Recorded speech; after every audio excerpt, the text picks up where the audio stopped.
Welcome to Ravenstar's Witching Hour. I'm your host and head witch, Miss Solaris Blue Raven, at the helm once again this evening. A quick shout out to Revolution Radio's staff, producers, listeners, and chat room. I want to thank everyone for supporting this unique radio station and tuning in tonight. We are 100% listener supported, so if you like what you're listening to, please click on the donate button. We appreciate your contributions and will continue to provide you with informative guests that alternative media provides. I will be taking calls in the second hour. Should you be inclined to call in, the number is 347-688-2902 or Freedom Screen on Skype. We also have an 800 number. That number is 1-855-655-8453, extension 802. Latest news bulletin, Revolution Radio has officially launched a sister station called Studio B, which went live today.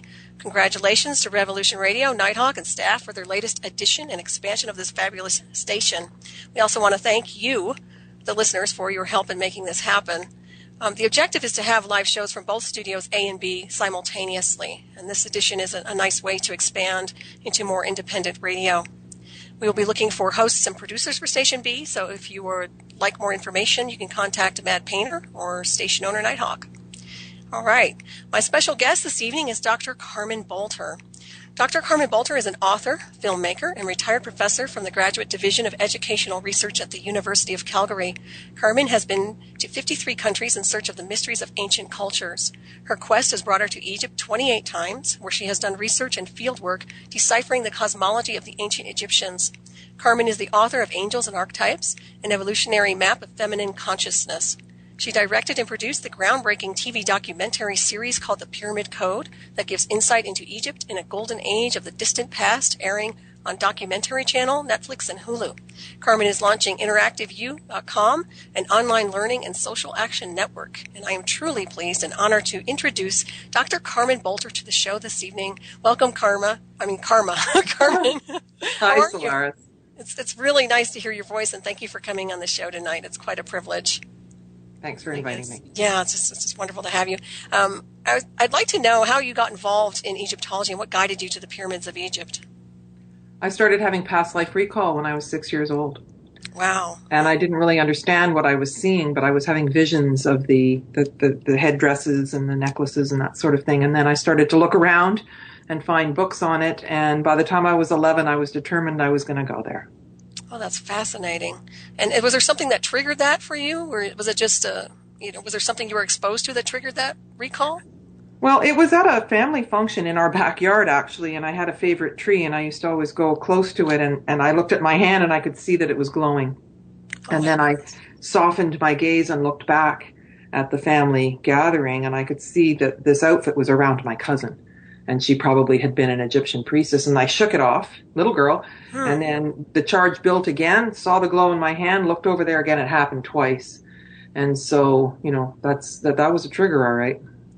Wow, that's incredible. That's just a fascinating thing.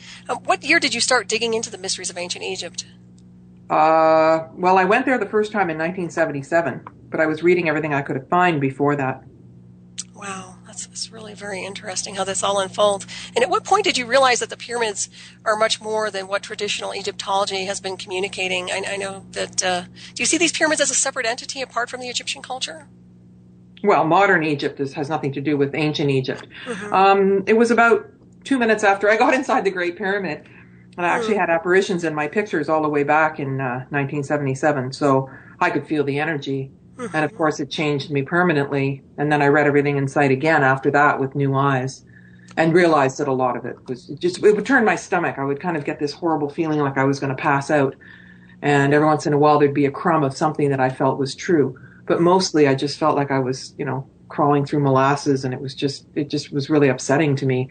Mm-hmm. It took me a long time to understand why, but I was getting the visceral reaction. Oh my goodness. Oh, that's really, really interesting. Sounds like you're super psychic to me. It just sounds like not only are you intellectual, but you're extremely advanced in consciousness. That's just my take on you in your energy field. But well, and becoming more so as well. I've just done 2 studies on measuring consciousness fields and the chakra system and the effect that the Great Pyramid has on people. And I've actually measured it scientifically, in quantitative research with a large group. To see that it entrains the chakras and literally makes us more psychic. And I noticed that, which is why I had a hypothesis that possibly being inside the Great Pyramid and spending a few minutes in the sarcophagus in the King's Chamber would do something to our energy system. And it takes a while to integrate, so it doesn't change things quickly. But there's definitely a relationship. And I've since understood that the ancients understood this, the Atlanteans understood it as well. I agree with that 100%. Yeah, that's very interesting. Was that the electrophotonic imaging device? Is that what you're talking about when you measure the consciousness field? Okay. Can you explain that a little bit into detail just for our listeners? What exactly is about it? Dr. Konstantin Korkov, who lives in St. Petersburg, Russia, invented this machine. The easiest way to say it is it's souped up Kirlian photography. So it's like going from a 2 megapixel camera to a 22 megapixel camera. So there's a lot more information. It's a lot more sophisticated. The programs that run it are more sophisticated. But essentially, you're putting your fingertips on a camera lens, and there's no light that can get in there. So it's actually like a little shade over the top. And a little impulse comes up, and then it's photographing the photonic emissions off your fingertips. But then, based on Chinese medicine and meridians, there's a logarithm that will transpose that and show the energy field. And there's 2 measures that are done. One without a filter, which is the emotional spiritual body, and one with a filter, which measures the physical body. And the comparison between these 2 readings will show where you're vulnerable, where you're weak. It can show if you're pregnant. It can show if you've got cancer. It's actually really, really sophisticated. And then there's a second program that does virtual chakras. And it will look at the energetic value of the chakra, whether it's full or shrunken, and whether it's aligned or not. And so, there's quite a variety, and the machine's very sensitive. And so by having different people come in the room or having different thoughts or eating something that perhaps doesn't agree with you, your whole energy body will change. But the virtual chakras is measuring the psychological condition. And when you're out of alignment, it can be toward narcissism or preoccupation with self, or toward preoccupation with other people.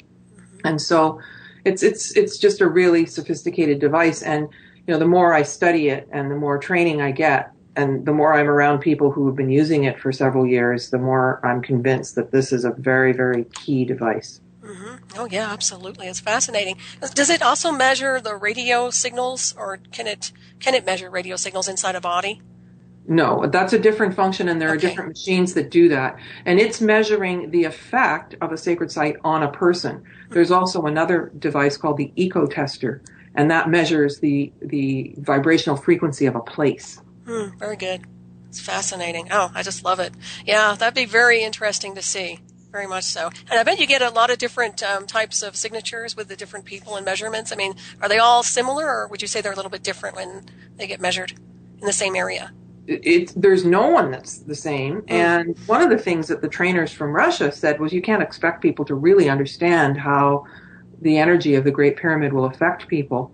And so it's actually all over the map. But that's why with quantitative research, if you have a large enough sample, you can statistically show whether or not there's, probability that it didn't happen by chance. And so looking at individual readings doesn't give you as much information as doing a statistical analysis on a group. And how long would you stay in the sarcophagus? 2 minutes. 2 minutes. And no longer? Would that be just overpowering, you think? Or? Well, there's people who've tried to sleep there. I mean, I spent a lot of time inside the Great Pyramid by myself. And the Great Pyramid's also more active plus or minus 6 days from solstices and equinoxes. So, and it's not fully functional the way it used to. So you have to be really careful in there, actually, because, it can be a little bit dangerous as well if you don't know how to handle the energy, as I said before. Right. So, everybody reacts to it differently. Yeah, that makes perfect sense. And how old would you say the pyramids are? I mean, do you think they're, what is your take on it, on the age of the pyramids? Well, it's the age-old question. I mean, certainly the 2450 BC is going to be the last restoration. It's certainly not when they were built. Hakim, the indigenous wisdom keeper in the Pyramid Code, would tell you 52,000 years. I lean that way, and yet it could be with the interaction with the Atlanteans that it was post-flood, though I think it has endured the floods. So I'm inclined to think it's a whole lot older than most people are willing to admit. But people who are tied to academia seem to want to think that the world is 6,000 years old because the Bible says so and all of that. And of course, that really disadvantages us to understand the ancient past if we limit ourselves to such a weak date. Yeah. I agree. I agree also that I feel like it's a lot older than what they say it is. But do you feel that there has been maybe some deliberate censorship regarding the exact age and some of the artifacts themselves, which would indicate an advanced celestial race associated? Well, yes, absolutely. There's so much misinformation. I mean, it's completely fabricated. And so the scribes, we think of Egypt in the dynastic period, but by then it was the patriarchy and it was over. The matriarchal aspects, the cosmological aspects were lost. So when the scribes from the dynastic period came along, in other words, they didn't know what they didn't understand the rituals. The knowledge was lost. And so things basically got repeated. The skewed material was passed along and they were completely out of touch with what it was really. So that's why when we listen to traditional Egyptologists, your head just starts to spin. But that's kind of like mainstream media, everything's contradicting everything else and you're being lied to. So exactly. Yeah, it feels like a lot of our history or our lineage, our celestial heritage has been erased on some level with all the censorship and things that have been omitted. So that's very interesting. How do you think the pyramids were created, just in your own mind's eye? Well, I'm just writing a script here for a new documentary series called The New Atlantis. And I really do think that it's the third party theory.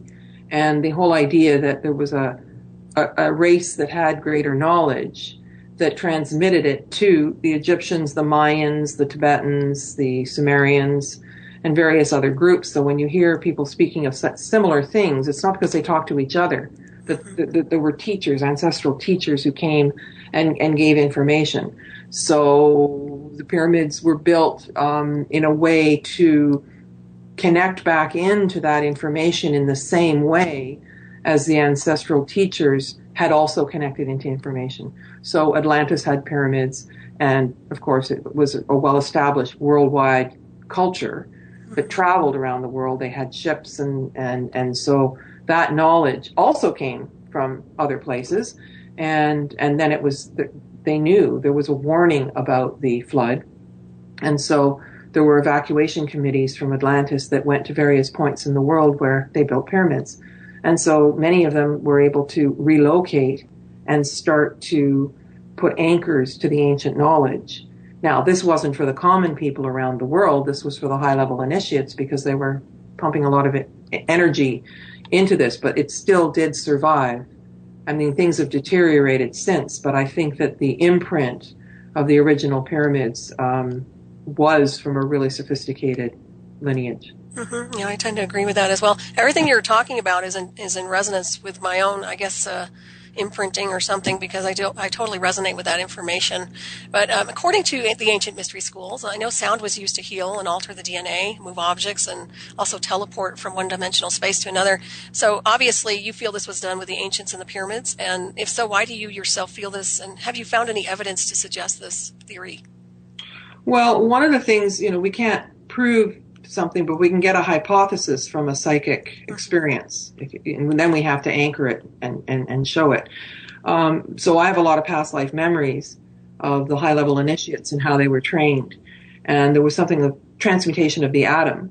And once they were able to do that, then telepathy, teleportation, bilocation, alchemy, manifestation, all of those things were, and levitation, which is anti-gravity, all became possible because of an energetic shift that occurred with the high-level initiation.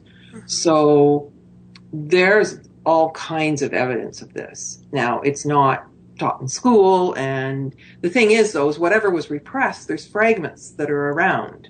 And so if you really start to dig and see about, information about anti-gravity, it's there. But there's been a huge matrix that's repressing this kind of information because it's empowering to us to know that we can do these things and that we have the same DNA, even though it may be shut down and asleep. We have the same DNA as they had. I agree. Totally. Yeah, cellular recall, I guess, is what they would call it when you start accessing that data. But I would imagine that the pyramids would really activate that cellular memory, and that makes sense insofar as what you've been talking about with your own activations. Well, what the ancient name for the pyramid is Perneter, which is house of nature. And so the hieroglyphic for pyramid is a lens that acts upon, that you build a house around a lens that is magnifying the cosmos, is basically what it is. And so the template for the human being and the Fibonacci sequence and the golden mean ratio exists in the pyramid, exists in the cosmos, exists in the universe. And so by connecting all of these and using the crystalline lattice that's inside quartz crystals under pressure, and it's much more complicated than that, but in a simple way, the pyramid is replicating the functions of something much greater, but also within complete resonant fields within the human body. Mm-hmm. That makes perfect sense. You're aware of the Archimedes spiral, right? Insofar as... Go ahead. No, I was just going to ask you because it's just a theory, but insofar as the Archimedes spiral go, do you think perhaps the pyramids were located or floated to Egypt from another location by this technology? No, I don't think that. Okay. I mean, there's so many. There's nothing that has more theories about it than the pyramid. Mm-hmm. Right. Yeah. So I think we have to really sort our way through. I mean, they say it was built from the top down. Mm-hmm. I mean, there's metaphors that can, there's ways that you can explain those metaphors without. I don't think that's no. Okay. I do not think that. That's good. And so, do you feel these pyramids are originally from Egypt, or do you have a sense they were originally from someplace else? Well, the people who understood how to build them, who orchestrated how it happened, were from someplace else. Mm-hmm. But the materials were from Egypt. Now, I do think that the stone was poured. The same substance, natron, that they used in mummification, they were using as a drying substance. And I think that they literally were making some kind of a polymer and putting it in place with a frame. And you can't tell the difference. Joseph Davidovich's work is speaking to this, but if you really examine even the temple walls, you can see how there was a structure first, and then the frescoes were put over the top, and these stones would have had shells in them from under the sea and broken bits of limestone and that sort of thing. Mm-hmm. And I think that they were poured into place personally. That's very interesting. Yeah, that makes sense for sure. Now, what is your impression of the Sphinx and the hidden mysteries associated?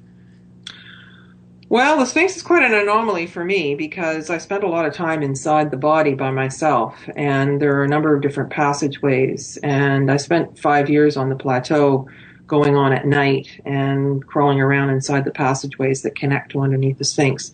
And after I would have one of these experiences, I wouldn't sleep for 72 hours when I'd be downloading all these light codes.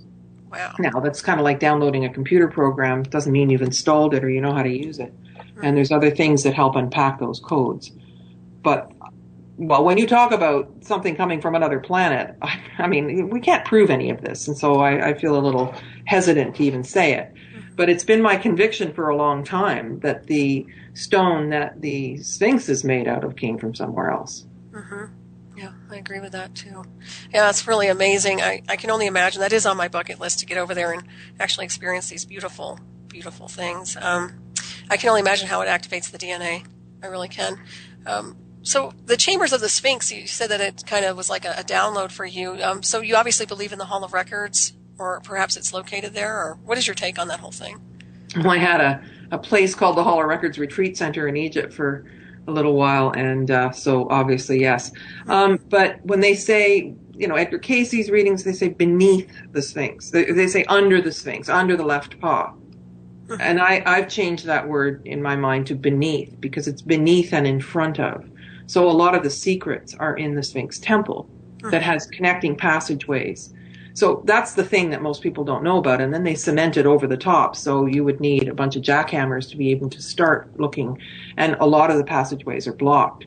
So there's a lot of misinformation. The thing is that I think our souls are really longing, yearning to know who we are and where we came from. And so no matter how much society tries to dumb us down and distract us and, tell us lies, there's still this internal thing where we want to know. And so much has been said. There's a spaceship down there. There's this and that. Well, what I know, again, from my past life memories, and I've seen pictures from the early 1900s, there's a temple of Isis on the lower level beside the Sphinx. So there's this whole network that's inaccessible and we'll never be able to get in there. And the records are not a book in English. They're not something that we would recognize. So I think it's energetic. I think it's what happens to us and to our DNA when we're exposed to it for a prolonged period of time in a special way. So the ancient high-level initiates would perform rituals that would build on each other. And so, they would go through all the chakras at the temples along the Nile, starting at the Temple of Isis at the base chakra and moving up. So Giza and the pyramid complex represents the crown chakra. So it's a tremendous, the people who would have been the initiates, they didn't have to speak. They were telepathic. They would chirp and speak almost like birds to express emotion and to tone and to communicate, but it wasn't in words. They were sending telepathic pictures.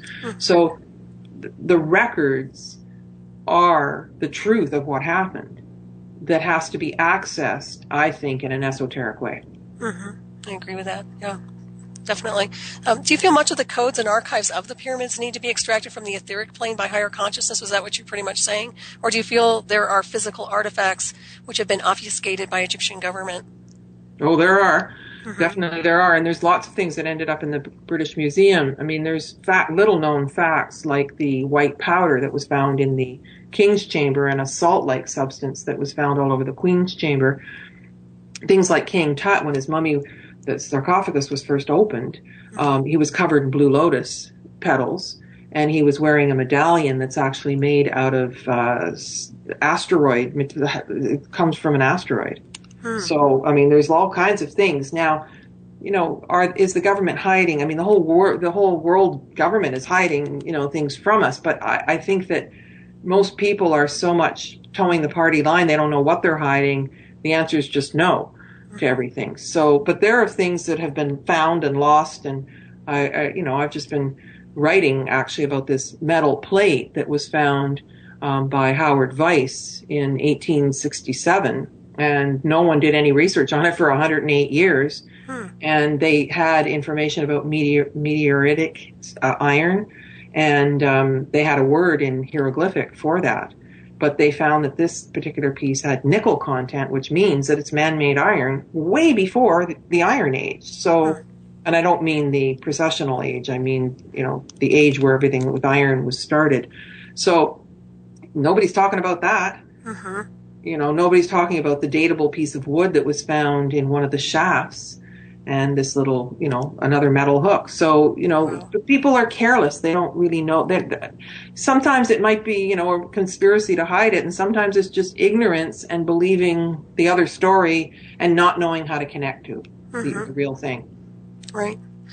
Yeah, it's a shame that anything gets censored, but it surely does on so many different levels, I swear. It's really frustrating. I'm glad you've really dove into this whole area. You've really brought a lot of illumination to this, to the pyramids themselves. I appreciate what you've been doing, for sure. Have you experienced almost supernatural, would you say, occurrences while visiting the pyramids? I know you're very psychic, but have you had any really strange visuals insofar as any beings showing up or anything multidimensional, interdimensional? Oh, yeah. Yeah. And lately, but even in 1977, I've been able to photograph these things. So here I was, a young woman, taking my camera, a film camera, to ask what these pink and green apparitions were. Well, no, I was asking if my camera was broken. What's wrong with my camera? I went to a camera store and they said, nothing. So I'm like, well, what's all this stuff in the pictures? They're going, I don't know. So I've got a whole series of pictures called Strange Apparitions that from all over the world, actually. But what's been happening recently is with the higher megapixels in the cameras and people being more tuned in, orbs now, we can take film and we can see them move. There's plasma beings, recognizable beings from the other side that can densify for a moment and let themselves be photographed. Orbs are becoming more complex like crop circles are. And it's almost like a being can hold on to whatever, a cell or something, and then and create like a little matrix around it and show themselves. And so orbs like sacred sites, they like music, they like the people, song, and so they show up. So we've been getting, there's if you go on YouTube and go Sekhmet, shrine to Sekhmet orbs. I don't even know what it's really called, but that's essentially what we're looking for. And someone took this film, and so I suggested on my last trip on 12/12 December last year, instead of just taking a picture, film it. And it's turned out exactly the same. And it's gorgeous. I mean, it's fantastic. You know that someone's there.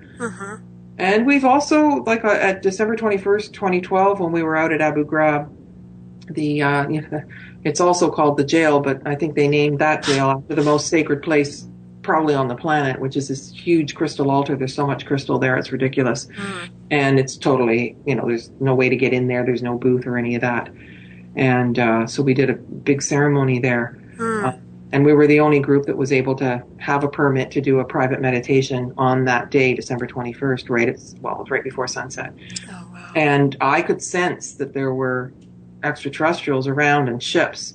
And as soon as we got there, a woman came up to me and said she saw 5 with her eye. And then one by one, people were coming and saying, look at this, look at this. But interestingly, we had cloud cover, and it never rains in Egypt. So I knew they were hiding behind the clouds, and so I kept, pointing up to the cracks between the clouds, and so people had pictures of that. So some people felt them, I certainly did, and some people saw them with the naked eye, and some people photographed them. And if I was in a ship, I'd want to be there too. Oh, yeah. So were you facilitating this? Are you the one who actually leads? Yes. Oh, I've been leading groups to Egypt since 1996, and on this particular trip, we had 80 people. Oh, that's wonderful. Wow. I bet that was incredible. Yeah, that's just fascinating.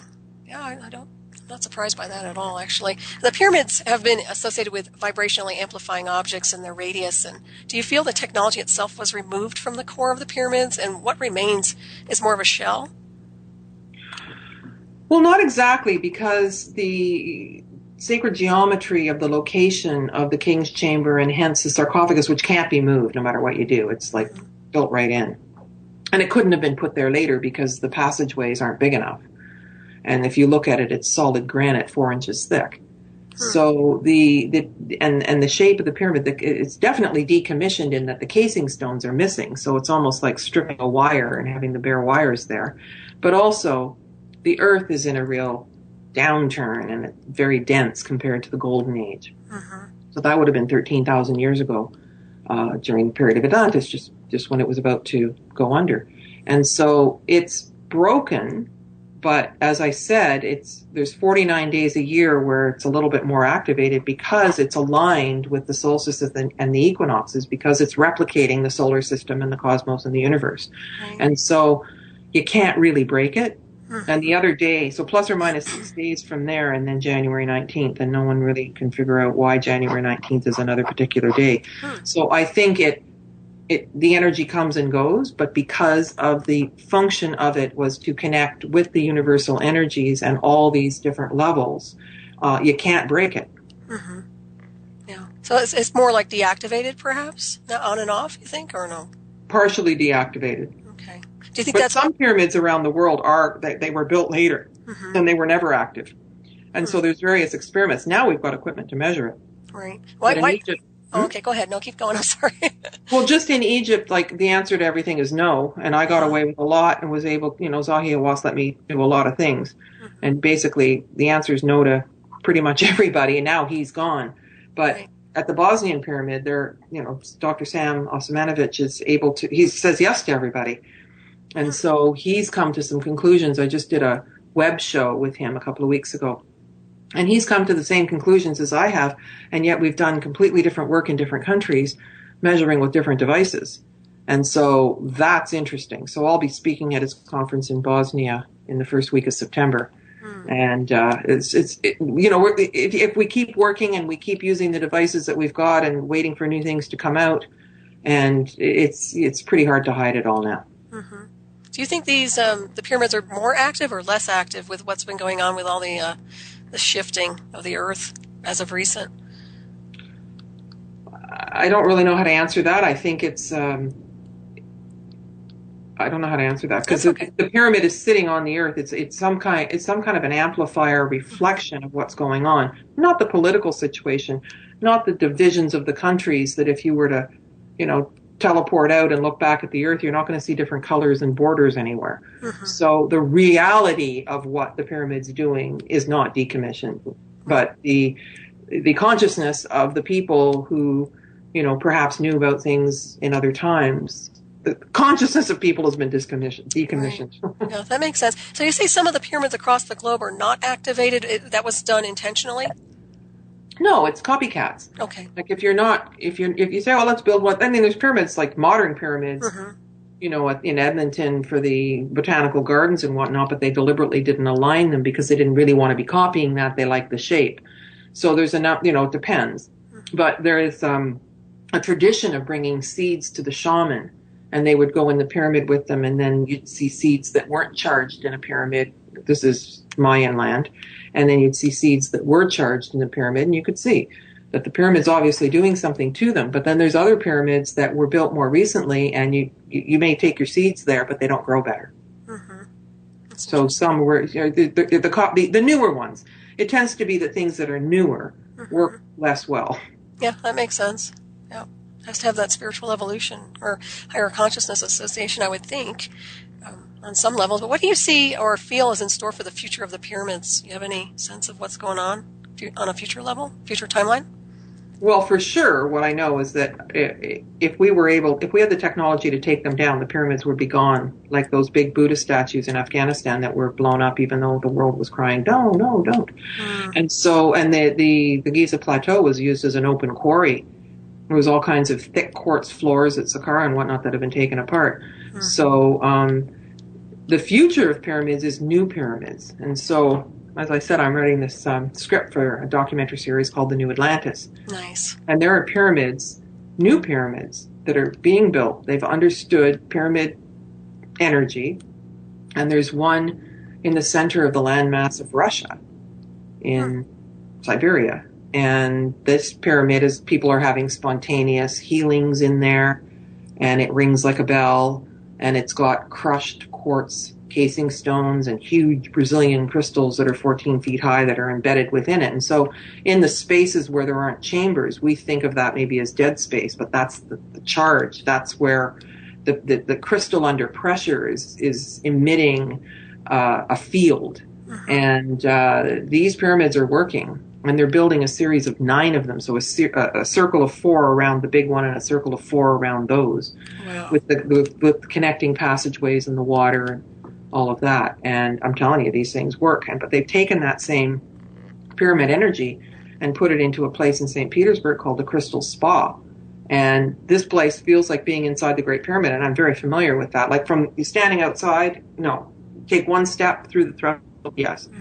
And so I've been asked to go and do some research on it and also film there to see. And they've actually even invited me to do some kind of a study on the 450,000 school children in the area to see if the effect of the pyramid is doing something to help the children. So all of this is about helping them, the people, the populace. And so that's not the picture that we've got going on so much in other places. Oh, not at all. And when is your documentary going to be out? It'll be finished by the end of the year. Oh, gosh, let us know. I'll be plugging that for you. That sounds fabulous. I can't wait to see that. Well, essentially what it is, because they've asked me to do it in the same style as the Pyramid Code, so I'll use, the same composer, new music, but the same style. It's like 2 episodes before the Pyramid Code and 2 episodes after. So it takes us from Atlantis right the way through to what's happening present day. Nice. Oh, it's incredible what they're doing there. And like CNN mentality leaves us, imagining Russia, with old guys in a bread line with no bread, right? But they've gone quite a bit beyond that. Isn't that amazing? And then look at the U.S. right now. I'm like, I'm in the wrong country. There's no doubt. Oh, yeah. Like they're building their infrastructure. GMOs are, completely forbidden and, microwaves not allowed. And they're working on, new energy and paradigm shift in education and healthy things. And actually the politicians in St. Petersburg, national politicians are going to this crystal spa to open their consciousness so that they can be more of service to the populace. Can you believe it? Wow, that's fabulous. I no love that. debt. Everybody's, calm and not in their ego, and they're all multilingual and fashionably dressed, and, the architecture is incredible, and the food, vegetarian restaurants and all these technologies and stuff. And It's incredible. So I came back from Russia last May, and I was trying to tell a friend of mine, just what I said there. And she said, oh, no. The KGB's, you didn't see that. And they're ripping us off and they're, doubling up on mortgages. And I'm going, I was just there. Oh, my friend has a cousin whose father was there 10 years ago and you don't know about the KGB. Oh, no. You know how it is though. Like people would rather believe what they've seen on TV than somebody saying, no, they've got it together there. Believe me, I can tell. Mm-hmm. Exactly. I think it's a shame too. It's such a shame that people are so, they're just so brainwashed by the mainstream illusion. It is. It's brainwashing. So this conference was several days long. There were 47 speakers, and I had the honor of being one of the keynote. And they're talking about structured water. It's all science about what happens and how you can measure it, and all the it was just revolutionary in terms of what they know and where they are and how they communicate, and it was dual language, so the entire thing was Russian English all the way through. Fascinating. I mean, I'm so impressed. It doesn't. What size are these pyramids? Are they just about the same size as the ones in Egypt, or? No, a little smaller. Right. I can't tell you the exact measurement at the moment, but the architect of them has said that it doesn't matter the angle of the side, because in Egypt, every pyramid has a different angle. Great Pyramid, Second Pyramid, Dashur, 53 degrees, 51, 52. And so he says the size doesn't matter. It's the energy source and the way it's put together and the pressure and the materials and the layers and the place where the chambers are. Mm-hmm. So, I mean, it's definitely, I can't tell you exactly. Wow, it's fabulous. I was going to ask you, I don't remember if you said this or not, but are they using sound for healing in these new pyramids? Mm-hmm. Yeah. So what kind of sound? They got a bell as big as you are. Oh, nice. In there, and they've got this crystal ball. The largest crystal ball that I knew of before this one was at the Smithsonian, that's 13 inches across, and this thing's even bigger. It weighs 108 pounds or something. Wow. And it's floating. They've got a water fountain inside. And I've got a tiny little crystal ball that fits in the palm of my hand and a little water fountain, and the ball spins on it with the pressure of the water. Mm-hmm. And they've got one of those inside the oracle chamber of this pyramid. Oh, I'm going to have to go see this. So I take it anybody can get there and go in, or no? Not quite yet. Mm-hmm. Okay. You'd be hard-pressed to find it or get there. Okay. It's in Siberia, and everybody thinks that's, still the stories from the war and whatnot. Right. But I haven't been to that pyramid. I've seen the pictures of the construction, and I've been working with the architect of them, actually, as part of this project that I'm working on now. So I'll be going there in August or September and filming it. But it's not finished yet. Mm-hmm. It's going to, it's Project 12 is connected to it. And so this is where the 12 aspects of new energy, education, health, just agriculture, all the different aspects of how it works, the energy of water, botanical gardening, zoo, and all that stuff. And so by the time it's finished, it's going to have all of this. So this summer, they're building 4 more of the pyramids of the 9. And the next summer, they'll build 4 more, and then they'll start with these other buildings. But, I mean, they've got everything down in terms of how and what. Mm-hmm. It's fascinating, but it takes a while to build these things. Yeah, I can imagine. It's amazing to me. I wish we were doing something like that here in America. It's just shameful. So I'm glad somebody's holding the light on the other side, But we're demonizing them, trying to make them into the enemy. Everybody's the enemy. Right, yeah. Meanwhile, the infrastructure is falling down, and certainly if it's going to help the people, they won't do it. If it's going to hurt the people, they will do it. Mm-hmm. Totally. Yeah, that's how it is in the U.S. right now. It's terrible. Yeah. It's shameful, you're right. But, it's really difficult when an infrastructure breaks so badly and a government is so corrupt to fix it. Right. So it's really quite an amazing thing. Yeah. Well, to me, I feel like our government right now just needs to be taken down. The entire thing needs to be restructured and on a more higher consciousness level. But, that means removing a lot of different people and a lot of different organizations. So, yeah. But how do you get the people at the top to stand down. Exactly. Well, we probably need that for a long time. I know. We probably need the military to do that, and I don't think they would ever do that, quite honestly. But that's pretty much what it would take, because the people, yes, they have power and a voice, but we'll need some backup. So, but right now it's so corrupt, it's so disgusting, it's so toxic, and it really needs to change here in the U.S. And I'm really, running the energy for that shift. And what you just told me, I'm really happy to hear that, because I can get kind of cynical about what's going on in the world, and that's just wonderful news to me to see that they're doing something constructive. I've been to 53 countries, and I've been to Egypt 28 times, and it counts as one. And I'm telling you, there's some very, very interesting things going on. Mm-hmm. High-level technology in Asia. And again, that's the reporting, that America's the best place, and all those other places are, not that important. And the rest of the world's going on without America. Mm-hmm. And when I traveled as a young woman in the 70s and all the way through since, it used to be me and the Americans.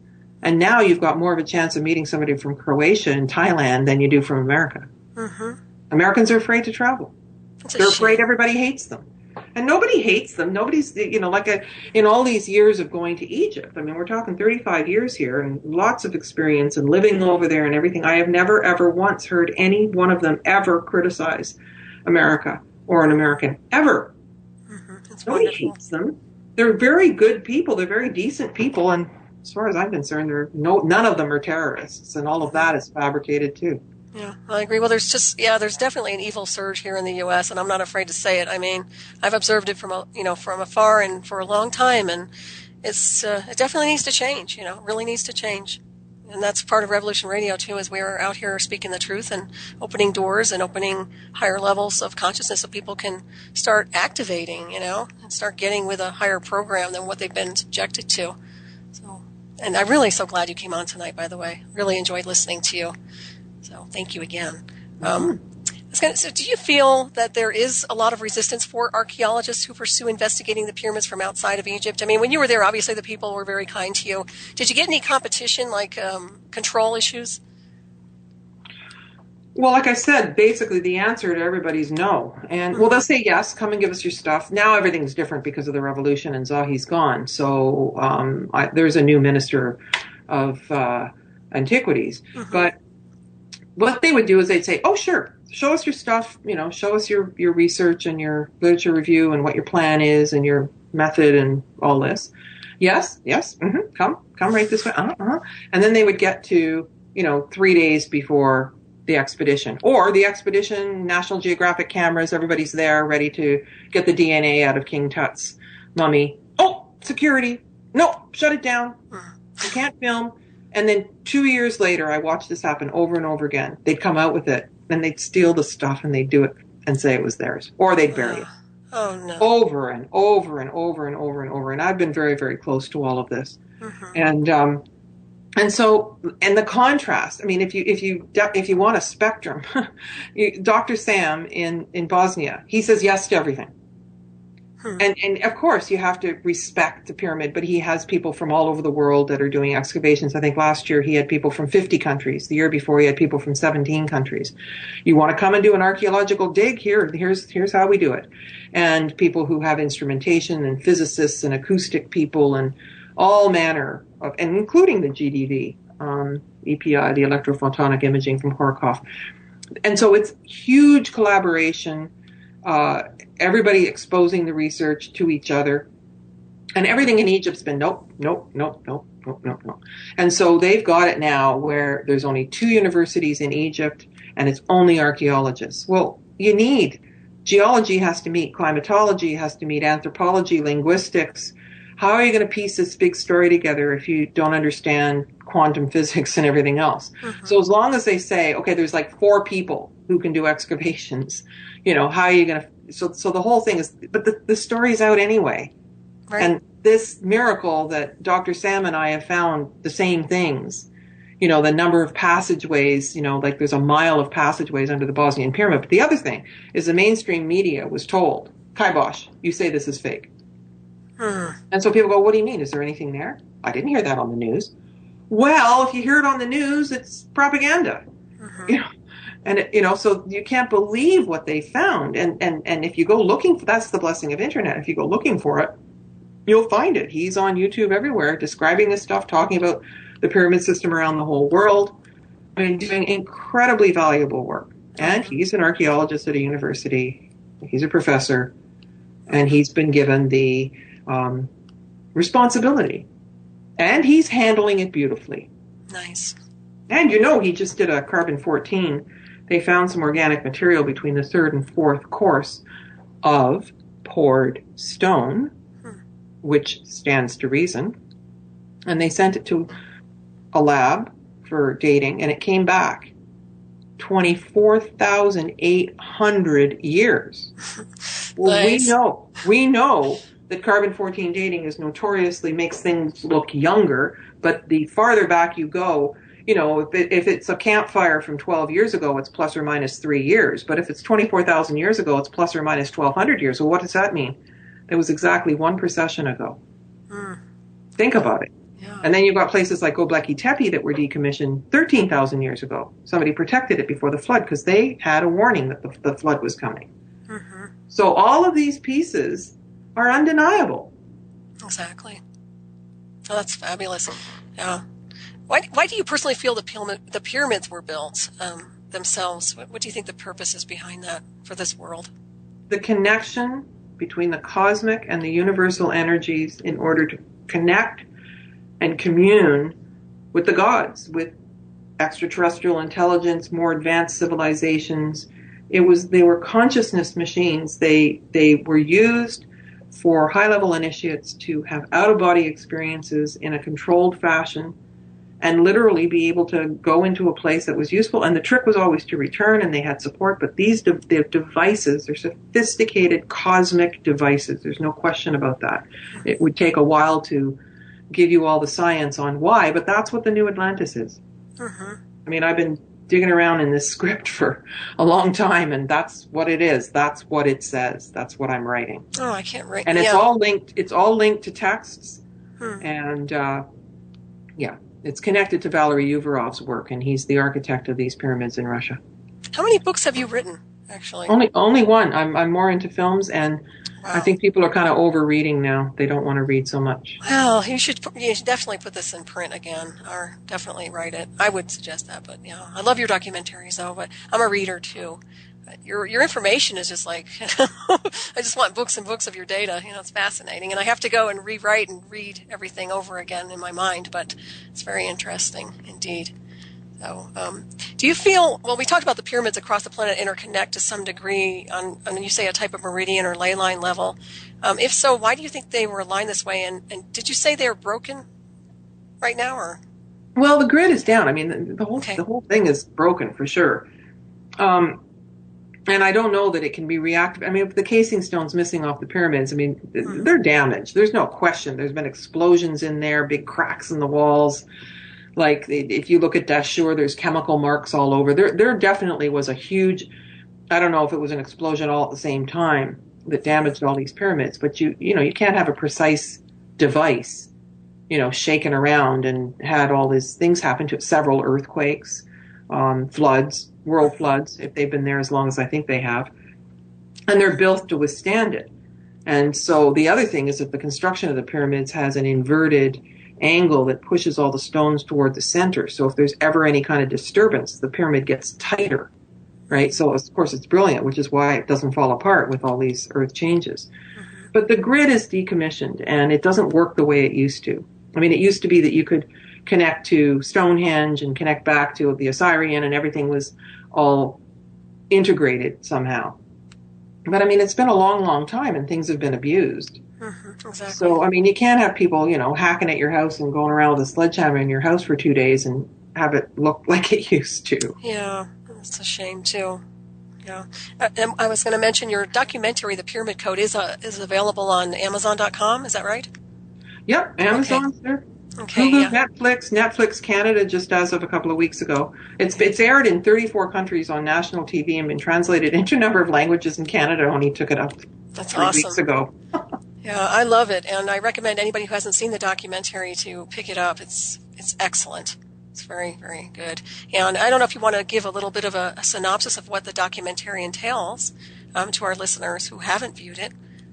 It's 5 episodes. The first one's called The Band of Peace. And that's looking at 6 pyramid sites north and south of the Giza Plateau that are all connected to star systems, and how the migration of the Nile shows that some of the dating, because now the Nile's 8 miles to the east, and it goes into the purpose of the pyramids. And so the second episode is high-level technology, and that's looking at evidence in Egypt that they were far more sophisticated, that they had some kind of form of lighting and something like the Baghdad battery, and precision cut marks from tools that they use, like power tools, drill bits. They don't have the bits, but they have the evidence of what was drilled by the bits. And then sacred cosmology, which is looking at what's the quantum physics, what's the evidence on the frescoes and the ceiling of the Temple of Dendera and all of that. And so what was their cosmology? How did they understand? And of course, it's all illustrated, and there's 174 animations in the series, which is helping you see and understand the symbols. And then the next episode is called The Empowered Human, and that's more looking at artifacts and giving a little storyline of the 18th dynasty, King Tut, Akhenaten, Nefertiti, Queen Hatshepsut, and how they were related, how there was a resurgence, even though it was a period of darkness when they had forgotten the real sacred things and the things had deteriorated a great deal. There was a bubbling up, which is kind of a metaphor for what we have now. You and I don't forget those times. The world has gone mad, but we remember, and we're still looking for the truth, the power, empowerment, not power over. And then the last episode's called A New Chronology. So let's go beyond this 6,000 years and how far back. Everyone, Ravenstar's Witching Hour. If you guys would like to call in with a question, the number is 347-688-2902, or you can call the 1-800 number. That's 1-855-655-8453, extension 802, or Freedom Screen on Skype. So if anybody has any questions, feel free to chime in and give us a shout. And Carmen, you there? Yes. Okay. Just doing a check here. Still muted. Okay. Yeah, I want to make sure I wasn't. For a second, I thought I was muted too. Oh my goodness, but I'm not. Okay, I was going to ask you if you could talk a little bit more about the connection of the ancient Egyptians and their communication with what I would call the celestial beings and that relationship, and how do you think that was established? I know you mentioned telepathy, but was it more of an ancestry thing as well? Well, it was the initiation process itself and how they would leave their bodies. Like, they practiced these out-of-body experiences. And they were highly trained in the first place. But they had to reach a 9th level of initiation before they were able to do any of this. And the high priestess, and possibly priest as well, my memory is a priestess, would charge them up. So they could purify themselves to a certain point, meditate, exercise, yoga, and yoga was invented in ancient Egypt, actually, not India, and went to India after. But they could only get to a certain place, and they would have to be very pure in order to be able to withstand and have the capacity to process this energy. But my understanding is almost like being plugged into the wall, like to an electrical outlet, that the high priestess would be a super energy, and they would raise them to the next level. After that, they were able to have more abilities. And so, as I mentioned the list before, so with this, one initiate at a time would do an out-of-body experience. And as I remember, there were 2 ways to do it.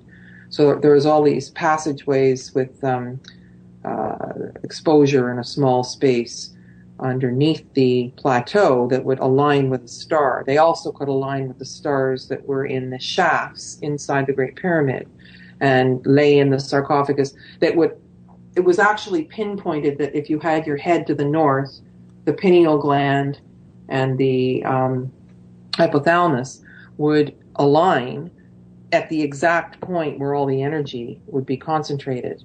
And so they would tone and imbue passages from the Book of Coming Forth by Day, which is called the Egyptian Book of the Dead, which would help the initiate who was taking the journey to orient and to also understand what they were going to see. And they literally would leave their body, but they would kind of be tethered. And so that's how they would communicate with these beings. But the other thing is when they came back, it's easy to leave. The trick is to return. Mm-hmm. Once they were established back in their bodies and kind of patted down, you're really here, they would be put into isolation for 72 hours so that they could bring the star knowledge back.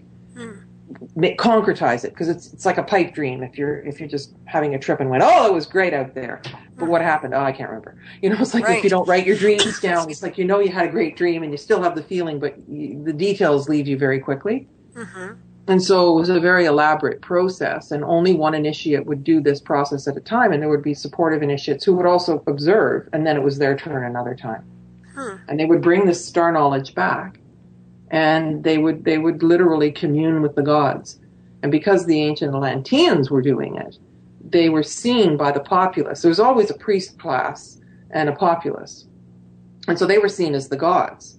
So when the Atlanteans appeared and they were taller and had more abilities, and they arrived in these places where there were just ordinary people, farmers, ordinary people, they were seen as the gods. And so it wasn't for everyone. And it's kind of like in China when they go to kindergartens when kids are 3 or 4 and they say, well, you'd probably be really good at skating, and you'd probably be really good at ballet, and you'd be good at gymnastics, and then they take them and they train them.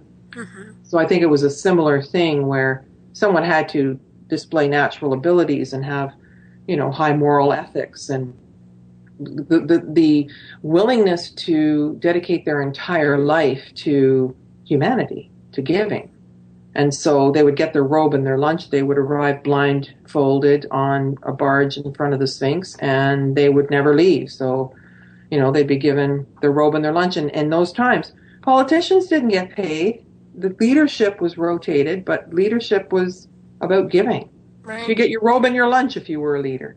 And I think that would be a good step if we were going to try to make people a little purer. We'd find the people who give instead of the people who take. I totally agree. And that's how they connected. And once you understand and think about it and see how the device worked and experience a little bit about it and the care that went into it, it actually does make sense. Mm-hmm.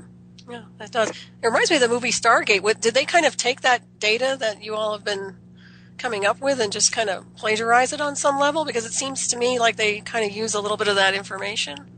Okay. Excellent. Because Stargate, the first half hour is real in my mind. And then they turn it into what I call the scriptwriter's fantasy. And by the end, everybody's shooting at everybody, and then it's over, and you go, oh, wasn't it nice we found the Stargate? So this is how the cabal has kind of cross-wired us. Mm-hmm. They give us something that's real, half an hour, but then you get an hour of the propaganda and the bullshit. Sorry. Yeah, no, that's fine. And that's kind of how it works. And so, yes, it's like Stargate, the beginning of Stargate. Right. That's what it reminded me of. Even the rejuvenation and the regeneration with the sarcophagus and things like that. That's very interesting about the disc. You'd say that would be kind of spot on a little bit with the disc buried beneath the sands, or something like that. Sure. Okay. Yeah, I kind of get that impression myself. That's kind of interesting. Do you feel to me, it feels like the celestial lineage of which we are as star people has been deliberately censored over the centuries in order to disempower the people living on this world. And I kind of get that you feel the same way. What's your take on that? Well, we had the Inquisition, and if that's why numerology, astrology, and tarot, which is what my book's based on, were the sacred arts of Egypt that were driven underground into symbolism. Because if you were practicing herbology or any of that, they'd kill you. Right. We didn't arrive here without a long history of repression.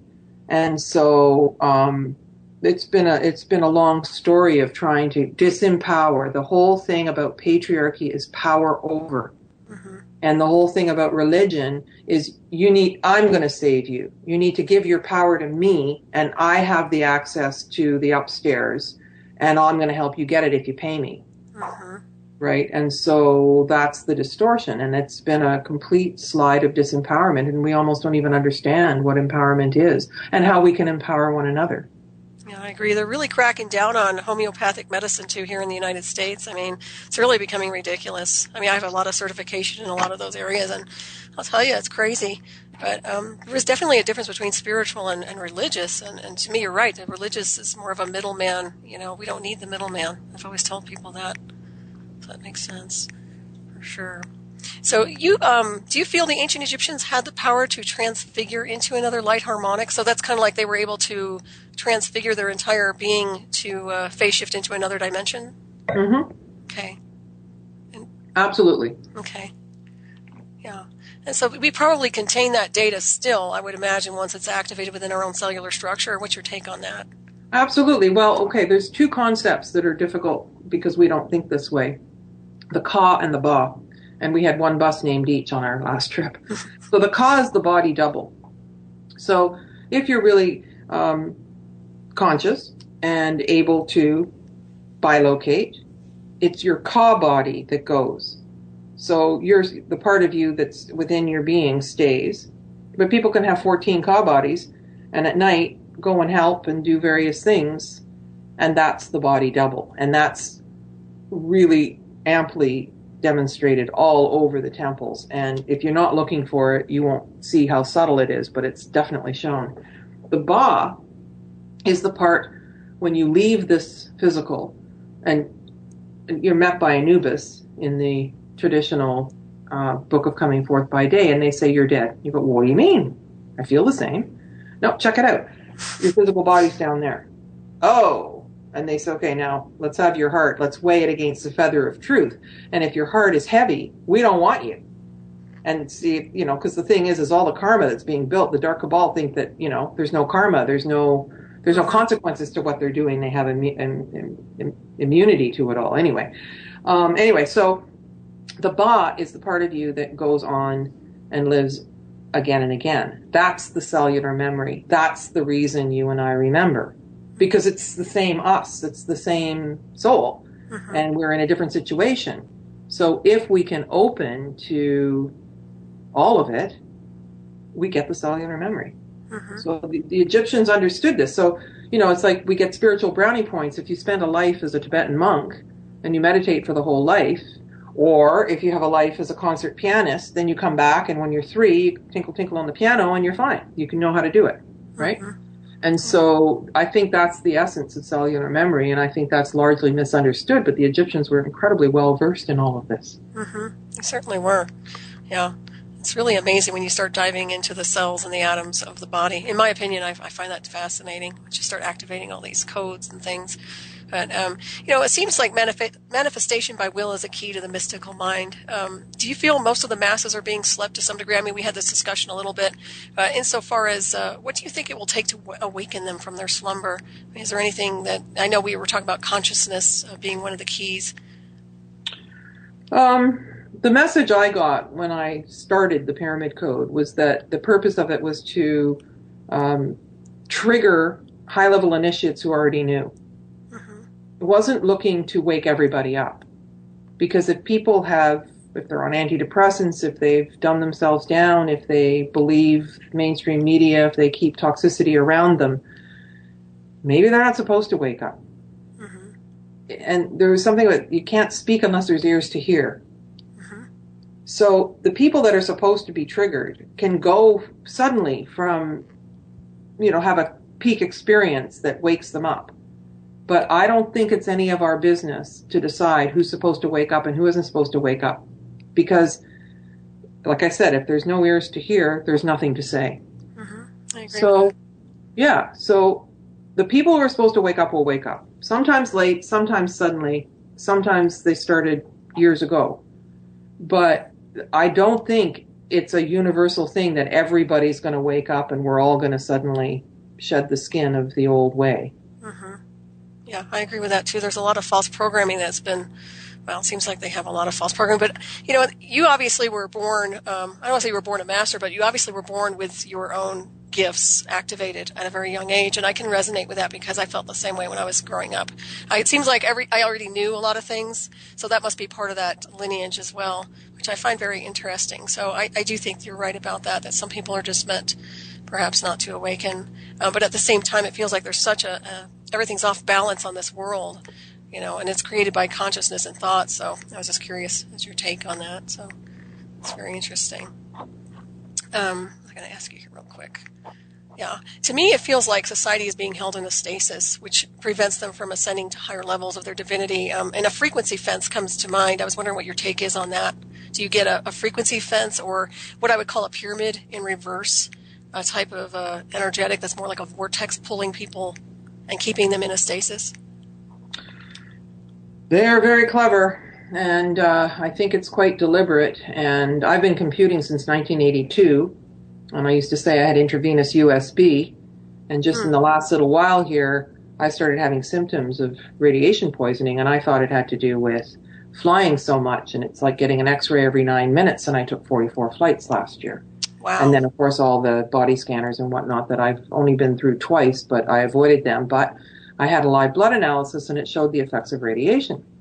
Now we're facing utility companies forcing us to have these smart meters. Right. And that terrifies me because I'm very energy sensitive. So I had friends come over this week to do testing.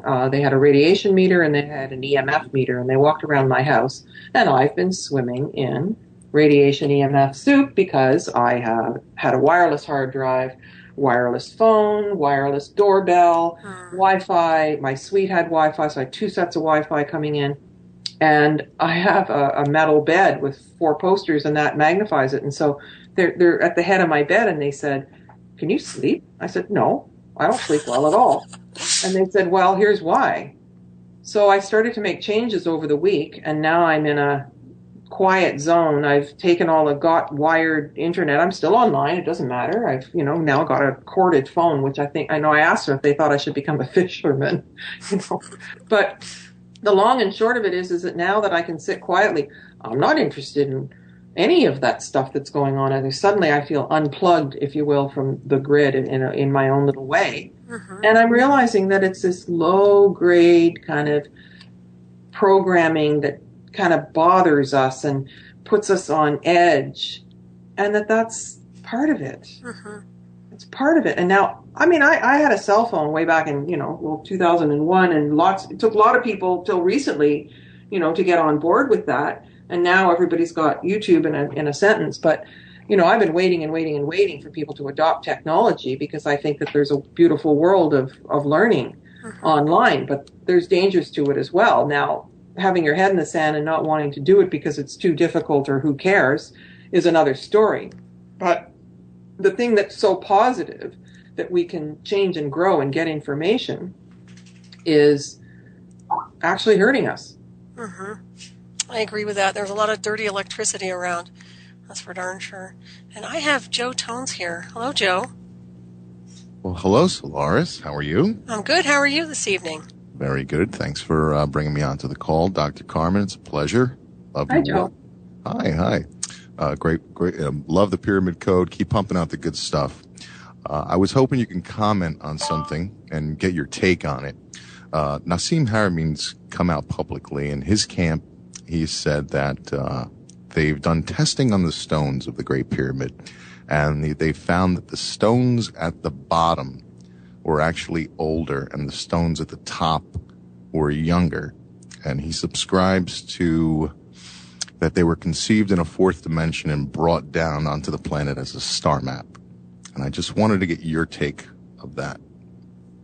Okay, well, again, you can get these cross metaphors. Actually, Nassim Haramein's spokesperson was speaking at the Great Convergence 2012 in Giza the day before, on the 20th of December, and I spoke with him. Okay, conceived as a star map. If one of the things that is perhaps implied, but not in the Pyramid Code, is the actual map of the Band of Peace and the star systems that they correspond to. And so, yeah, it's brought from another dimension and grounded. It's a sky-ground correlation. So Abu Raush corresponds to Sirius, Giza, Orion. We know that from Robert Bauval. Saqqara is the Pleiades, and Dashur is Cygnus. This is all following the extragalactic grid. So in the very sophisticated program Starry Night Pro, if you run this movie back in time, you can go back to 50,000 BC and forward to 13,000 AD, and this configuration does not break apart. Now, I have not identified I said Abusir is the Pleiades. I have not identified what Saqqara is. And I've tried many, many different things. And what happens is this entirety of the system, it breaks apart within a few seconds. And so if it's not within this thing that's connected to the extragalactic grid, it doesn't fit. So how they understood that is mind-boggling. The other thing is that the center of this grid is Sirius, and it shows, as Walter Crittenden did the mythological analysis of it from world cultures, and said that we were in a binary system with Sirius. Well, Sirius stays exactly in the center of this grid. But if you keep going all the way through from the tail of Cygnus, which is a bird, through the nose, you end up at the galactic center, and you come back around to Sirius. Well, to me, that's the metaphor that we've been staring at this whole time with ancient Egyptian stuff, with the bird on Isis's head, because Isis is related to Sirius.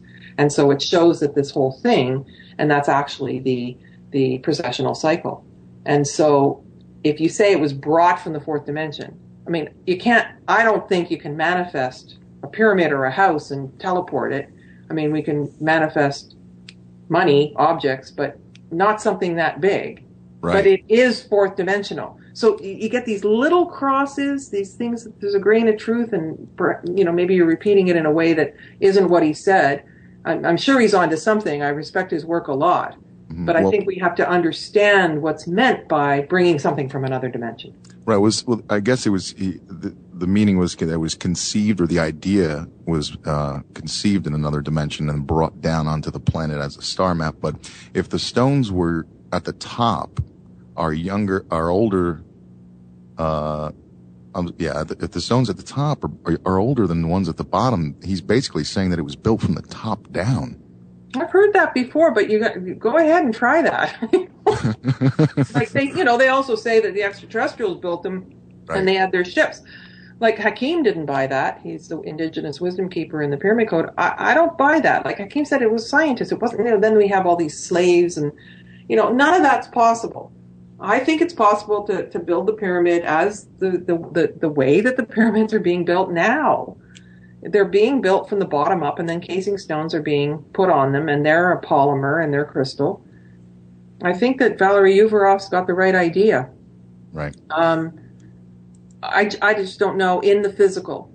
And there's an etheric pyramid. There's etheric worlds. I mean, I understand this because that's what we've been talking about. Is you leave your body and then you're floating and communicating with other beings who are disincarnate. Well, also, like reincarnation was outlawed in 323 AD by Emperor Constantine, and if you mentioned it, you'd get killed. Well, okay, fine, but you'd probably reincarnate anyway. Anyway, so I think we have to keep it grounded that when we're in this reality, and I'm not going to say that we're in third dimension anymore. I think we've gone beyond that. That there are still physical laws that the Egyptians were able to break through. So it's a difficult subject, impossible to prove, interesting idea, but I want something a little bit more concrete. Right. Well, you've been there physically, and we know that the Nile used to be closer. In your opinion, how many people do you think could climb the Great Pyramids and the pyramids on the plateau and potentially avoid a flood coming in at that time? Do you think the entire... No. But even climbing the pyramid, I don't see a difference in the stones, and this is the stones underneath the casing stones, because I've climbed the pyramid 3 times. Right. So I think you'd see a difference. You would not... No, there's so many things that get said about Egypt, and we have to, kind of pick our way through them. But if a flood came, I don't think that many people would be on the pyramid because it was smooth-sided. You couldn't possibly climb that new pyramid now that has the casing stones on it. It's like a sheet. You could fly to the top and slide down like a water slide. Right. Well, but now there's steps because the casing stones are gone. Okay. Well, I thank you, Solaris, and I thank you, Dr. Carmen. I appreciate what you said earlier about the rest of the world is going on without America, and that's a very strong statement that you made, and I wish more people would wake up to that statement. So thanks for your work. Continue to keep doing what you do, and thanks for the show. Thank you. Thanks, Joe. Very good. He's a sweetheart. Pardon? You there? Oh, he said he's a sweetheart. He's a good guy. A lot of good people in here on Revolution Radio. Let's see here. So that's very interesting. You know, the one thing about the manifestation on the fourth dimensional level, but I'm thinking in terms of, you know, multidimensional consciousness insofar as manifestation at will. I'm sure they could manifest things, large things, probably with their minds. And I could be wrong, but maybe that's a possibility as well. What do you think about that? All right. Manifestation happened in my memory as in a group of high-level initiates who all had the abilities. And the object would arrive in one person's hand. But that's like the player who scores the touchdown has a team who passed him the ball. The person who scores the touchdown can't pretend he's not in a team, correct? Mm-hmm. Right. So if the person went into their ego and said, oh, I like this, I wanted it, landed in my hand, it's mine, they would instantly lose their ability to manifest because they had lowered their vibrational frequency. Right. Okay? Yeah. So manifest, this even I mean, as good as The Secret has been, it's like, well, you can manifest anything. You know, I want a red Ferrari. But no, if you need a car because you're going to go help somebody, the point of manifestation is to empower other people and to help them. Mm-hmm. It's not, I want that. I want $1 million in my bank account. Well, right. That's not how they did it. It's not me, mine, give me more.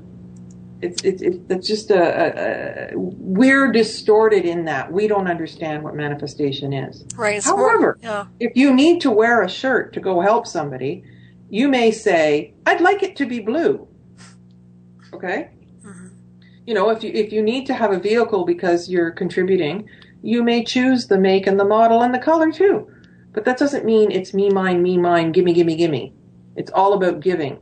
And right. The energy, you see that very, very clearly in the point that you know is the two left hands, two right hands, the slight step forward with the one foot or the other, and that being a very strong metaphor for what they were doing and the deterioration into the patriarchal era and how that changed. Mm-hmm.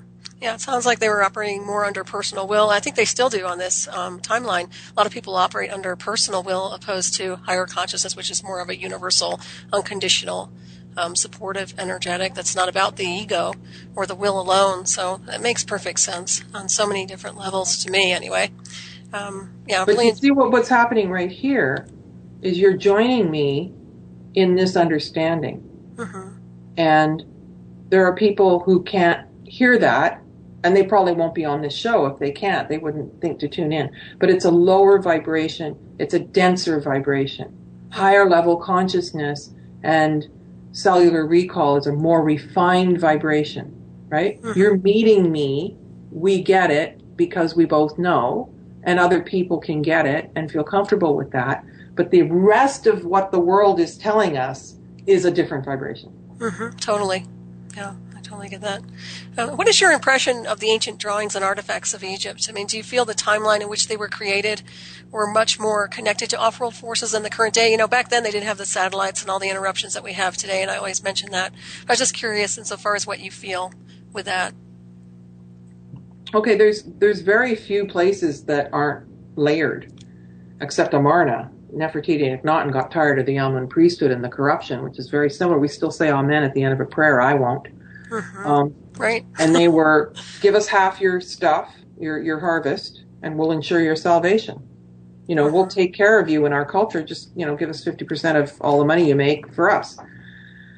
So that's, you know, the same story, not an old story. So if you look at the Osirian being lower at Abydos and the Temple of Seti I, which has a lot of beautiful, beautiful things and frescoes that are speaking of very sophisticated material.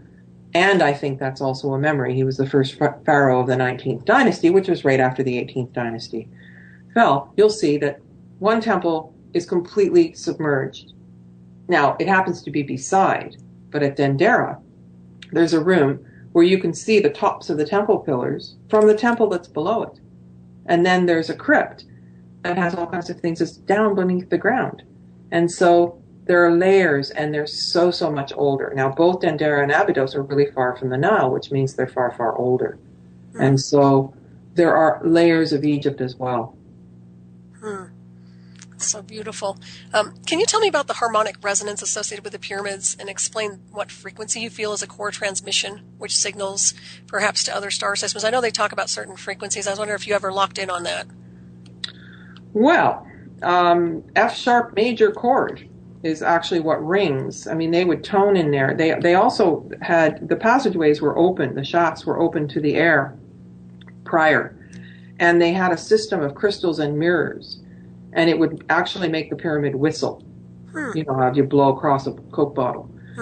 And then, of course, they removed those things. I mean, there's so many levels and layers of what happened before.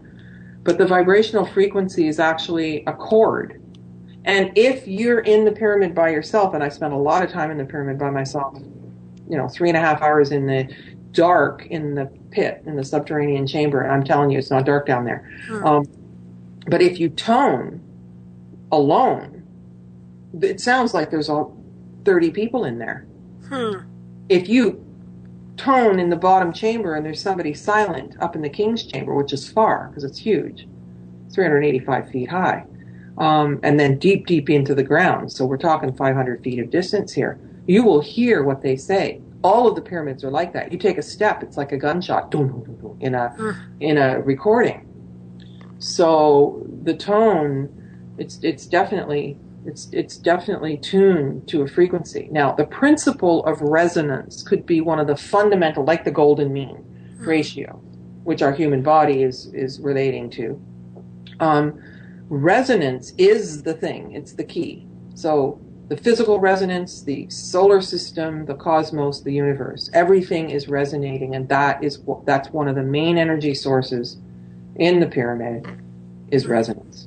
Yeah, it's almost like a pinging. Well, it sounds to me like a pinging from the galactic center, perhaps back and forth, ebb and flow. I could be wrong, but I was just curious if that's something like that, like a transmission type thing that goes back and forth. Okay.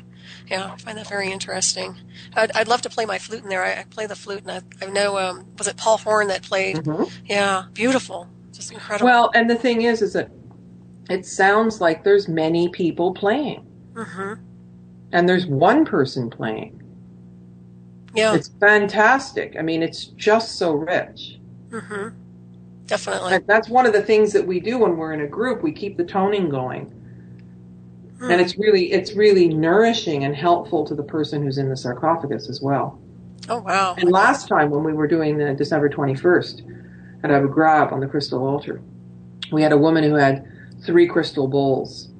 And that really sounded, and there were several people out on the open desert, so there was like a big number of people with these bowls, these 3 sounds, and you can see Giza off in the distance, like you can see each of the pyramid sites from the other sites, north and south. It's just incredible. That was the closest replication of my memory that I've ever had, because there were great numbers of people. There were lots of high-level initiates. So if you can imagine initiates at 6 pyramid sites relaying back and forth, and the whole of the band of peace activated with toning and sound. That's what made the thing move. That's what really elevated the consciousness. It was the number of people in a singular attitude contributing with their energy and voice that moved things. Oh yeah, I love crystal bowls. They're fabulous. Yeah. Beautiful resonance on those. I can imagine that's pretty powerful going through that sarcophagus. I'm going to have to get out there and try to get in there. Sounds incredible. It's just something that my body's called to doing. So, and you say it's pretty safe for Americans. So safe for everybody. Yeah, that's good. That's always good. What do you feel was the advanced technology associated with the pyramids? I know I've probably asked you a different parallel of this question, but I'm just curious insofar as what is your take on the propulsion or anything beyond what beyond the sound? Do you see anything? Well, it was implosion energy instead of explosion energy. Okay. Yeah, that makes sense. So non-polluting, electromagnetic. Somebody took the pyramid code and, well, this is totally illegal. It's illegal to have it on YouTube, but they copied some of the passages and then they said it was electricity. Well, no, we have electricity, alternating current. They had electromagnetism, which is a completely different passive free energy that Nikola Tesla understood. And so It's different, and even the blowing apart of the hydrogen and the oxygen molecule in water, because it's a zigzag pattern under the plateau, moving water, crystalline matrix, different kinds of stone, like a honeycomb kind of pattern. So some of it was an aquifer, a limestone aquifer, and then some of it was carved, which you find, guess where? Underneath the Bosnian pyramids. And people have spontaneous healings down there. And the air keeps circulating because of the shape and the way the passages are. I'm telling you, I was fascinated with these passages. Oh, yeah. And that's part of how the energy gets generated. And Chris Dunn is the one that has described the Giza power plant. Mm-hmm. And what it was is building the charge. And Victor Schauberger did a lot with that, and Schumann resonance. And there's, various people who've, come up with a piece of it. And if you can imagine all these pieces functioning together with thousands of high-level initiates running the energy like a human divining rod through the body. So the cosmic energy can't literally touch the earth. The telluric energy can't literally touch the cosmos. But it's like hormones jump across. The neural synapses don't touch either. So high-level initiates were literally human divining rods. They completed the circuitry. The human completed the circuitry. The machine just didn't run by itself. But I mean, any machine we have, you can leave and nobody can be there and they still run. It's different, and it's polluting. It's different. Yeah, totally. Yeah, absolutely. You're obviously familiar with the Merkaba, the vehicle of light. Okay. So how do you feel that would apply to the structures and consciousness of the pyramids? I feel like it's very significant, intuitively speaking. Well, even the idea that Drunvalo talks about the inverted pyramid underneath, that's true. But it's not the same shape of the pyramid, but it's part of the pyramid source energy. And so, again, it's replicating, the pyramid is replicating what's in our body and the highest level of what we can achieve. So, short answer, it all fits together. Yeah, I do. I feel that too. What was I going to ask you real quick? Oh, do you have a website that you'd like to kind of steer people towards if they want to get in touch with you or research your data? PyramidCode.com has got a lot of videos that I've done and audio interviews and announcing the exotic Egypt trip coming up in September. And then interactive-u.com, interactiveu.com is an online learning and social action network. Now, we're just about to launch, and so we've had to close the front page for a few days, and then I'll have 10 faculties and 35 courses. Nice. And each of the courses have a component for social action, for actually doing something and making a contribution. So there you go. That's awesome. Very good. Okay. Do you feel the pyramids of Egypt have been deactivated on some vibrational level? I know we talked about that a little bit, but I'm wondering if they were deactivated to protect from the misuse of technology, perhaps. Well, that's a big story. I think you're tapping into something much bigger.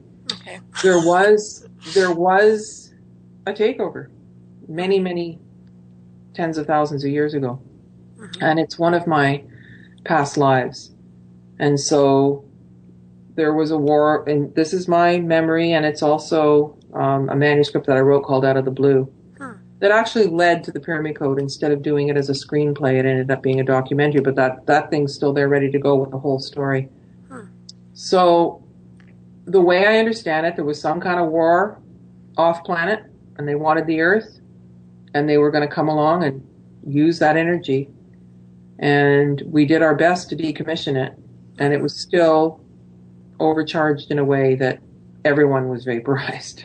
Very interesting. Not funny. Oh, it reminds me of Atlantis a little bit. Well, think about it. A parallel, yeah. Well, yeah. Yeah, similar war perhaps, yeah. Yes, and think about it too, that Nabta Playa, which is in the Pyramid Code, they've got all these markers to Orion, the Pleiades, and then the star systems that I mentioned that are part of that are correspond sky-ground correlation to the Band of Peace. Well, okay, winter, Canada, grid goes down. You can't stay in your house. You're going to have to go find a cave somewhere, build a fire, figure it out. Well, the day before, we're operating all our technology, and the next day, we're knocked into the Stone Age. Well, for the ancients, the first thing they would have to understand is where is Orion, where's the sun coming up, how close are we to solstice and equinox, Where's Sirius?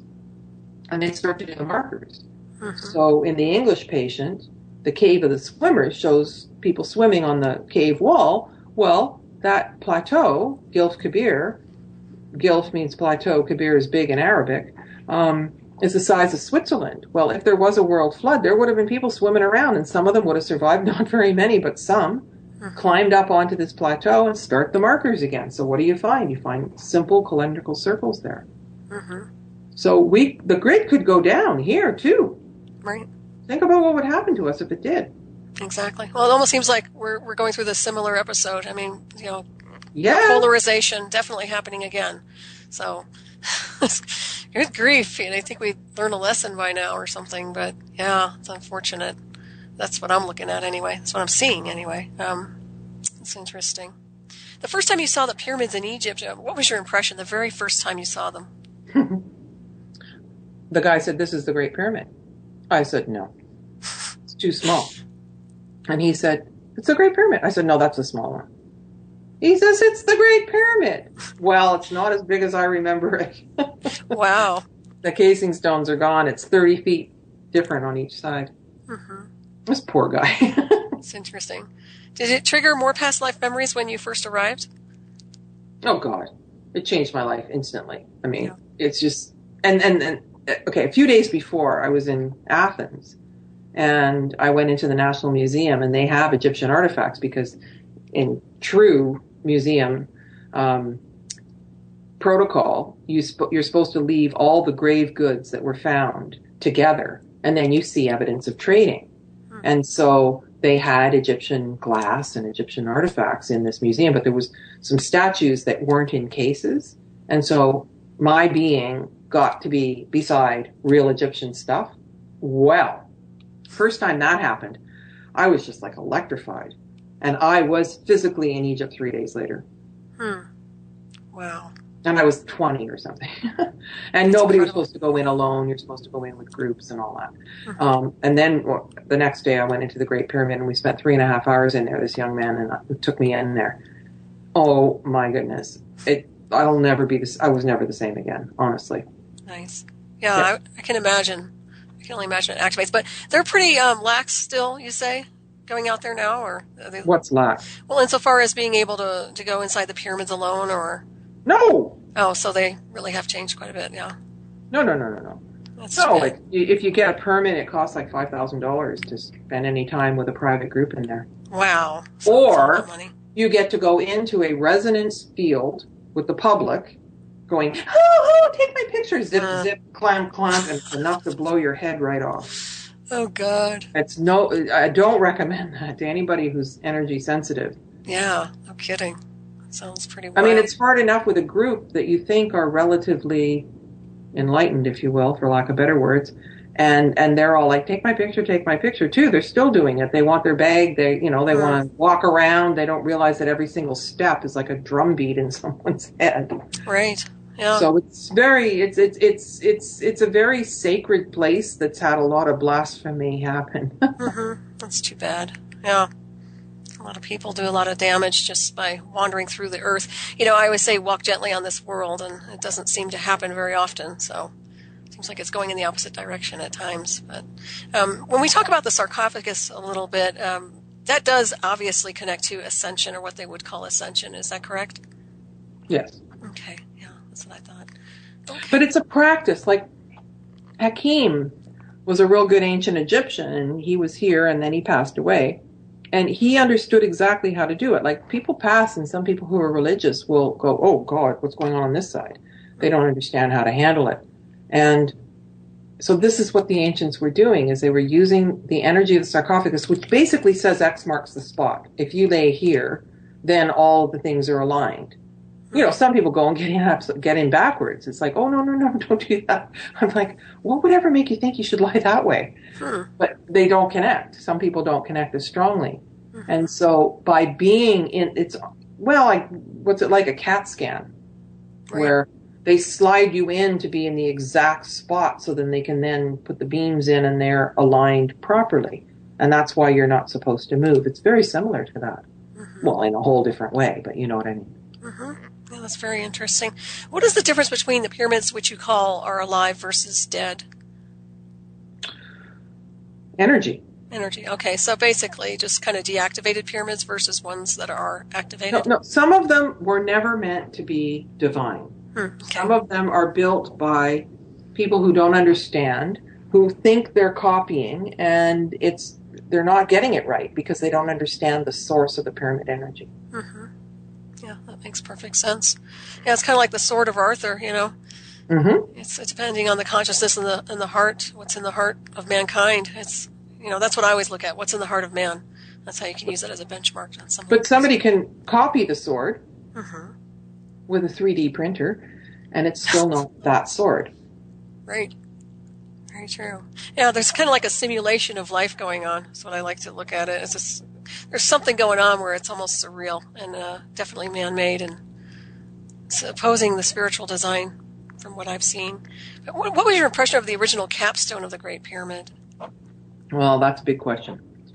My understanding is in the real ancient times, there was a metal, something that we haven't seen, something that was a combination of silver, gold, and another substance. And again, it made the pyramid far more powerful. So now that's gone, the Great Pyramid. And there's a wooden structure that actually is from World War II when they had the flags of 3 different countries up there. And then they just left the wooden base. Mm-hmm. It seems to me, again, that when the energy was getting a little denser because we've been tumbling into the Iron Age in terms of the precessional cycle, that it was necessary for the capstone to move into the etheric plane. So the initiates were still able to access the energy right away, but then that got lost. Now, if you climb the pyramid now, there's all kinds of things with the Leyden jar, which is in the pyramid code, and people almost getting electromagnetic-uted up there, and huge energy up there. Let me tell you. I mean, climbing the pyramid, it's one thing physically to be able to do it, but the energy that's coming off the outside of the pyramid is enough to just buckle your legs. And it's like really, it's very, very difficult to climb it. And it's, especially in the wind. But then the wind blows up at the top and it's like, it's a trip. Like it's really a trip, but you get a lot of energy, a lot of energy being up there. Mm-hmm. Nice little reboot, I can imagine. Yeah. Oh, that's good. Forbidden, not allowed, never has been allowed. But now there's like 100 gunmen on the plateau every night, so you're not allowed to do anything. Oh, that's such a never. drag. I mean, it's never been allowed, really. But I mean, I get a little bit. I don't know. I don't take no for an answer in Egypt. Something comes over me. No, I don't blame you. Yeah, it's kind of a bummer that they're trying to control everything. It's too bad. I'm not sure if they do that over in Mexico. I know my mother, she climbed one of the pyramids over there. But, no, you're allowed to. Yeah. Okay. There. So that's good. That's interesting. Do you feel like there's a 0-point transmission associated with these the conductor or actually the conductivity of the energy coming from the pyramid? Yes. Yeah. Okay. So it is a 0 point. All right. That's interesting. Yeah. I'd like to confirm information. So. And can you do me a favor and just cover the star systems associated with the ancient pyramids one more time? Abu Rosh to the north. Okay. Sirius. Giza moving south. Orion. Abu Sir moving south. The Pleiades. Saqqara, I still don't know. Dashur. Cygnus. Cygnus. And then the next thing, if you keep going straight, is the galactic center, and you come back around, and you're at Abu Rosh again, and that's the extragalactic grid. That makes sense. It really makes sense. Yeah, it's outside the galaxy. Think about it. How did they do that? How did they figure it out? It's amazing, isn't it? Now, you're not going to hear anybody say that, but if you figure out how to use Starry Night Pro, you'll see that works. I haven't published that. I can't wait for you to write some more. You better hurry up. I think it's over for books. I think e-books, b-books, video books. All right, whatever you can put out, because People don't understand easily. Like, even the videographers that were with us when we were filming Hakeem were going, I don't understand.